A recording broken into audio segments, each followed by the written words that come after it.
তিনি যদি নেককারের সামনে আসতেন, নেককার ভয় পেতেন। আল্লাহ সুবহানাহু ওয়া তাআলা চায় না তার নেককার বান্দাকে শেষ মুহূর্তে কষ্ট দিতে।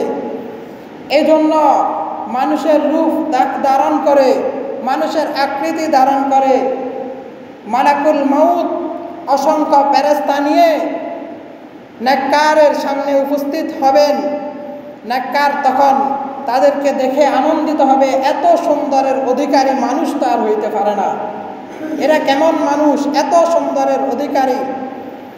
তখন হাদিসের মধ্যে আছে ফেরেশতারা ডাক দিবেন, রাসূল আকরাম সাল্লাল্লাহু আলাইহি ওয়াসাল্লাম বলেন ফেরেশতারা এমনভাবে ডাক দিবেন, হে নেককার আল্লাহর মেহমান, তুমি আসো, দুনিয়াতে আর থাকতে হবে না, দুনিয়ার সময় শেষ, আল্লাহ সুবহানাহু ওয়া তাআলা তোমার জন্য অপেক্ষা করতেছে। আমাদেরকে আল্লাহ সুবহানাহু ওয়া তাআলা পাঠাইছেন তোমাকে নেওয়ার জন্য।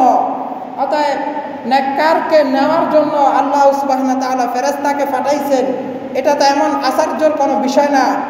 আমাদের সমাজে, আমাদের পরিবারে যদি কোনো নতুন অতিথি আসে, আমরা যারা গৃহস্থ আছি, যারা বাড়ির মালিক আছি, অনেক দূরে যেই দাঁড়িয়ে থাকি যে তাদেরকে বরণ করে ওখান থেকে আনবো, তারা ঠিকানা চিনবে না। এই জন্য আল্লাহ সুবহানাহু ওয়া তাআলা তার নেককার বান্দাকে আনার জন্য অনেক ফেরেশতাকে পাঠাইছেন।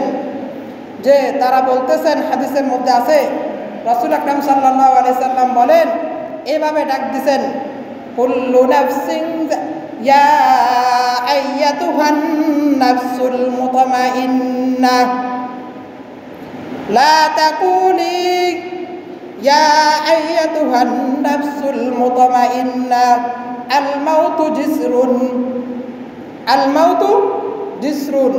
আরেক হাদিসের মধ্যে আছে রাসূল আকরাম সাল্লাল্লাহু আলাইহি সাল্লাম বলেন, ফেরেশতারা এমন মধুর শব্দে ডাক দিবেন, ইয়া আইয়াতুহান নাফসুল মুতমাইন্নাহ কানাত ফিল জাসাদুন তায়র উখরিজি ইলা রাউহিন ওয়া রাইহান ওয়া রাব্বি গফফার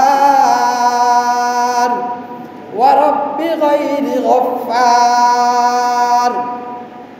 উখরুজি, হে আল্লাহর বন্ধু, হে আল্লাহর মেহমান, আসো, আর দুনিয়াতে থাকতে হবে না।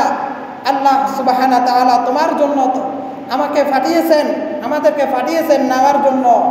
রূহ তো এমন এক জিনিস যে শরীরের সাথে অনেক দিন থাকতে থাকতে একটা মহব্বত জমে গেছে, বের হইতে চাবে না। তখন ফেরেশতারা আবার আল্লাহ সুবহানাহু ওয়া তাআলাকে জিজ্ঞাসা করবেন, ও আল্লাহ, আপনার মেহমান তো আসতেছে না, কি করব? আল্লাহ সুবহানাহু ওয়া তাআলা বলবে, তাকে আমার জান্নাতের বাড়িটা একটু দেখাইয়া দাও, যে আমি যে বাড়ি তার জন্য অপেক্ষায় রাখেছি, তার জন্য বরাদ্দ করে যে বাড়ি রেখেছি, তাকে ওই বাড়িটা একটু দেখাই দাও। যখন ফেরেশতারা জান্নাতের বাড়ি দেখাবেন, রূহ আর শরীরের মধ্যে থাকতে চাবে না। নেককারের রূহ কিভাবে বের হবে, কিভাবে বের হবে, এই জন্য দৌড়াদৌড়ি করতে থাকবে। অথচ বদকারের রূহ, মালাকুল মউত 500 ফেরেশতা নিয়ে আসবে, প্রত্যেকের হাতে এক এক করে আগুনের শিকল থাকবে, পায়ের তালু থেকে মাথার তালু পর্যন্ত বদকারকে পিঠে